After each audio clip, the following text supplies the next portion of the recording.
ప్రస్తుతం మనం ఏ ఏ పిల్లలు వచ్చే కాలంలో ఉన్నాం, ఏ ఏ పిల్లలు అంటే 2025 నుంచి 2039 మధ్య జన్మించే పిల్లల్ని మనం బీటా తరం పిల్లలు అని అంటాం అన్నమాట.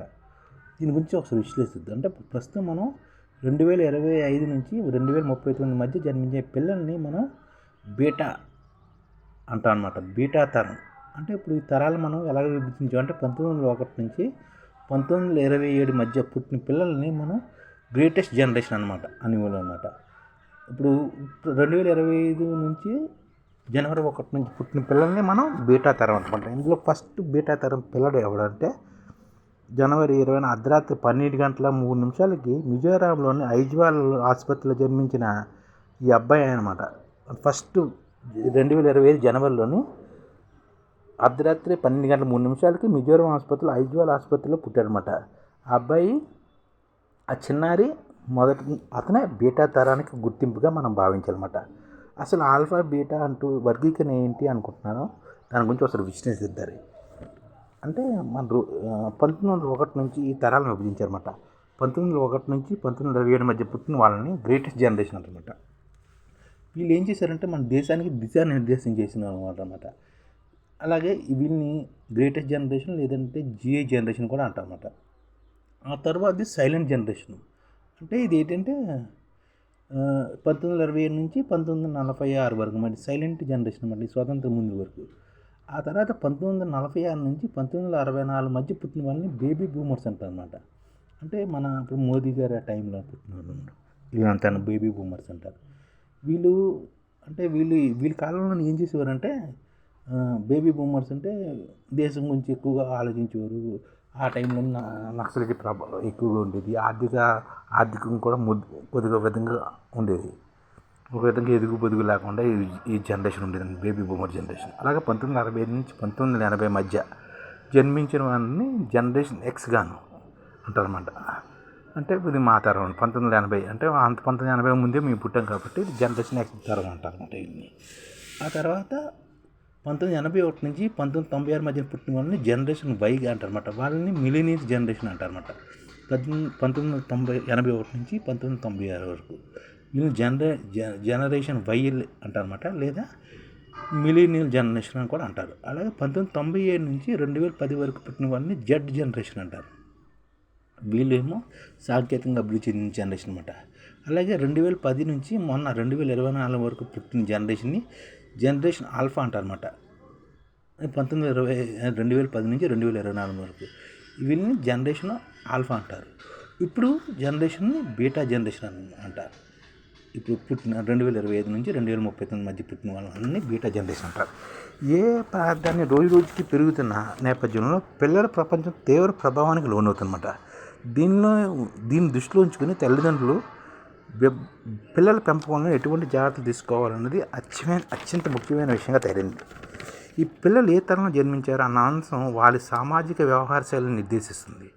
ఇప్పుడున్న సాంకేతిక సామాజిక మాధ్యమాల ప్రభావం వంటి అంశాలు వాళ్ళ వ్యక్తిగత అనుభవాలను ప్రభావితం చేస్తాయి. అంతేకాక రాజకీయంగా వాళ్ళ ఐడియాలజీని, వినోదాలుగా వాళ్ళ మనస్తత్వాన్ని కూడా మనం ఈ కాలంలోనే మనం రకరకాలుగా విశ్లేషించుకోవాలి.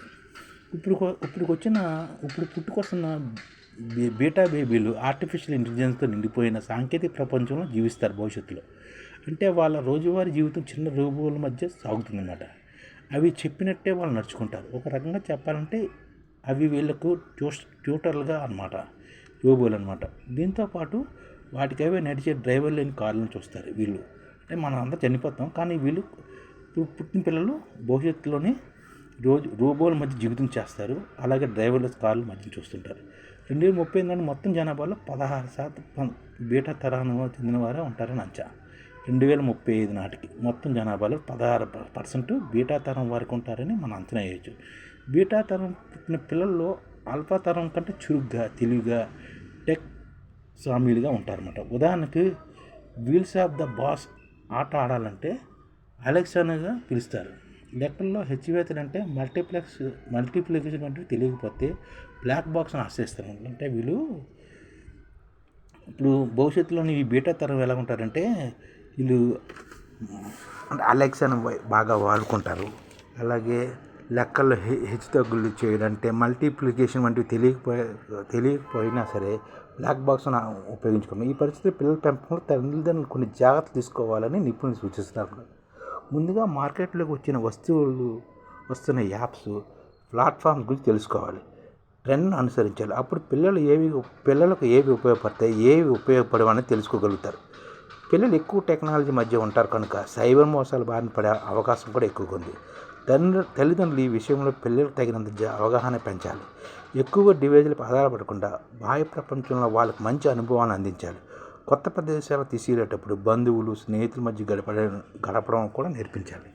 ఇంట్లో కొంత ప్రదేశాన్ని టెక్ ఫ్రీ జోన్గా మార్చాలి. ప్రధానంగా కుటుంబ సభ్యులు అందరూ కలిసి భోజనం చేసే డైనింగ్ టేబుల్ మీద ఎలాంటి డివైజులు లేకుండా చూసుకోవాలి. అంటే మనం టెక్ను కొద్దిగా దూరంగా ఉంచాలన్నమాట. అన్నిటికీ మొబైల్స్ ఇచ్చేయడం అంటే మన వీళ్ళకి భోజన టైంలోనే వాటిని కూడా వీళ్ళకి పుస్తకాలు చదవాలి, ఇంట్లో అమ్మ నాన్నలతో మాట్లాడాలి వంటివి అలవాటు చేయాలి. ఏది ఏమైనా బీటా తరం కొత్త ప్రపంచాన్ని చూస్తుంది, చుట్టూ ఉన్న వాళ్ళకు కొత్త అనుభవాలను అందిస్తుంది. ఇలా అవి ఎలా ఉంటాయో రానున్న రోజుల్లో మనకు అర్థమవుతుంది. అందుకని మనం పిల్లల కోసం తరాల మధ్య జనరేషన్ని గుర్తిస్తూ ఐడిఎఫ్ ఏం చేస్తుందంటే వాళ్ళ యొక్క భవిష్యత్తుకి బాటలేస్తుంది. ఐడిఎఫ్ అదే ఇండియన్ డెవలప్మెంట్ ఫోర్స్. ఇప్పటి నుంచి వాళ్ళ జీవితాన్ని దిశానిర్దేశం చేస్తుంది అన్నమాట. ఈ ఛానల్ ముఖ్య ఉద్దేశం ఏంటంటే మన తెలుగు రాష్ట్రాల్లో 1 కోటి మందికి సంఘటిత రంగాల్లో ఏ విధంగా ఉద్యోగాలు ఇవ్వవచ్చు, కనీస నెల జీతం 30,000 వరకు ఏ విధంగా ఇవ్వవచ్చు, ఏ విధంగా చేస్తే ఉద్యోగాలు సృష్టించబడతాయో వివరిస్తూ ఈ ఛానల్ వీడియోలు వస్తాయి. అలాంటి వీడియోలు మీకు కావాలంటే మన ఐడిఎఫ్ భాస్కర్ ఛానల్ని సబ్స్క్రైబ్ చేసుకోండి. ఐడిఎఫ్ అంటే ఇండియన్ డెవలప్మెంట్ ఫోర్స్. ఈ వీడియోలు చూసిన తర్వాత మీకు నచ్చితే లైక్ చేయండి, మీ ఫ్యామిలీ మెంబర్స్కి షేర్ చేయండి, మరియు మీ ఫ్రెండ్స్కి షేర్ చేయండి. Thank you. నమస్కారం.